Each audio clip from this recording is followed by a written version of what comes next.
Gaël Diaferia, vous êtes donc au NPA, nouveau parti anticapitaliste. C'est quoi les orientations pour l'Europe du NPA? C'est de mener campagne pour dénoncer une Union européenne qui est l'émanation parfaite des gouvernements nationaux dans chaque pays et qui a été bâtie dès ses origines pour satisfaire la finance, les capitalistes, le patronat, et d'y opposer, à l'inverse sans doute de Debout la France, d'y opposer une alternative internationaliste, l'union des peuples, des travailleurs d'Europe. Et moi je suis un jeune, mais je suis aussi et surtout, je suis un travailleur.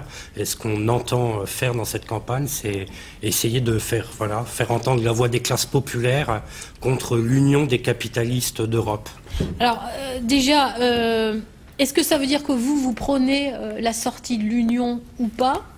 Non, mais pour nous, sortie de l'Union ou pas, ça c'est un débat entre personnes, c'est un faux débat pour nous, entre personnes qui défendent les classes dominantes. Hein, le débat pour ou contre c'est une l'euro. réalité. Soit on est dedans, soit on n'y est pas. Non, mais pour ou contre. Nous, si vous voulez, on est contre cette Union européenne parce que c'est celle des capitalistes. Moi, je l'appelle l'union des bourgeoisies européennes. Mais si vous êtes contre, ça veut dire quoi? Vous voulez en sortir? Nous, on est pour y opposer l'union des travailleurs d'Europe, mais la question pour nous se résume pas aujourd'hui à la sortie formelle de l'Union européenne, à la sortie de l'euro, et on refusera tous ceux qui veulent transformer cette élection, par exemple, en référendum sur la question de l'euro. La mobilisation des travailleurs, on pense qu'il n'y a pas d'autre solution que la mobilisation internationale des travailleurs, la convergence de leur lutte, et c'est la seule solution pour construire une autre union qui soit celle des travailleurs.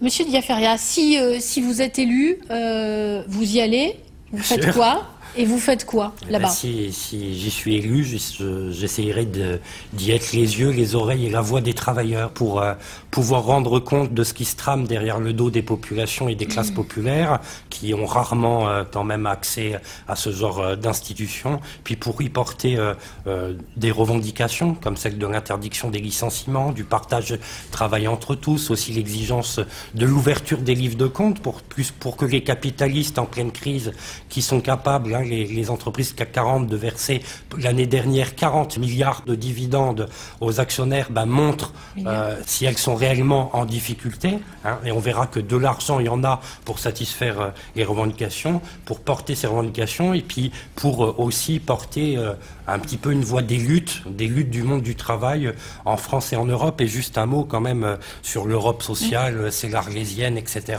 Bon, le problème c'est que tous ceux qui défendent aujourd'hui une politique protectionniste, les retours aux monnaies, la sortie de l'Union européenne, la seule chose qu'ils proposent, eux, ils disent aux gens, vous allez être protégés par le gouvernement français, vous allez être protégés par le patronat français.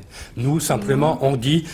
Pas du tout. Non, c'est absolument pas ce qu'on dit. La seule véritable frontière qui est importante, c'est la frontière qui traverse l'Europe, c'est une frontière qui est réelle et qui traverse le monde, c'est une frontière de classe. Il faut arrêter d'opposer aussi employeur, employé, ces soi-disant bourgeois et j'en passe. Non, on peut travailler ensemble sans vouloir faire une lutte des classes ou je ne sais quoi. Il faut simplement être cohérent et aller au bout. Ça existe, la lutte des classes, c'est d'ailleurs en premier lieu le patronat qui l'amène, en renforçant l'exploitation dans l'Europe entière des travailleurs.